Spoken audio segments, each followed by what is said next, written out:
দেশের গণ্ডি পেরিয়ে বিদেশেও মুক্তি পাচ্ছে ডালিউড সুপারস্টার শাকিব খানের সিনেমা। এরই ধারাবাহিকতায় এবার পাকিস্তানে মুক্তি পাচ্ছে তার সিনেমা।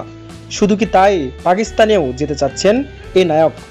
শাকিব খান জানান, পাকিস্তানি অভিনেত্রীদের সঙ্গে কাজ করতে চান তিনি। পাকিস্তান ভ্রমণেও যেতে চান এই অভিনেতা। সেখানে মুক্তি দিতে চান নিজের সিনেমা। জানতো না আমি একদিন ন্যাশনাল লেভেলে খেলব।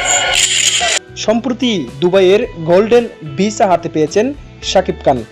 গোল্ডেন ভিসা পাওয়ার দিন শাকিব খান দুবাইতে মুখোমুখি হয়েছিলেন পাকিস্তানি এক ভেরিফাইড ইউটিউব চ্যানেলের। সেখানেই বিষয়টি নিয়ে কথা বলেন তিনি।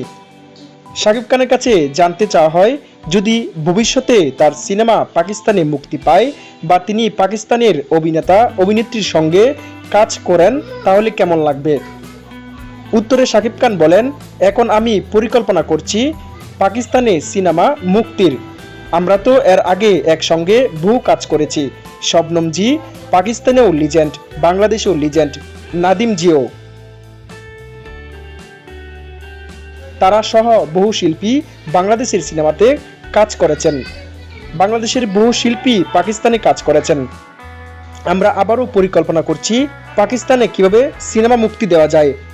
শাকিব খান আরও বলেন, অবশ্যই আমার পাকিস্তানে যাওয়ার ইচ্ছা আছে। যদি একসঙ্গে কাজ করি তাহলে তো যেতেই হবে, তাদেরও বাংলাদেশে আসতে হবে। আমরা একসঙ্গে আবারও শুরু করব। আমি পাকিস্তানে অভিনেতা অভিনেত্রীদের সঙ্গে কাজ করতে চাই। সাইফুল্লাহ সাইফ, দৈনন্দিন চিত্র।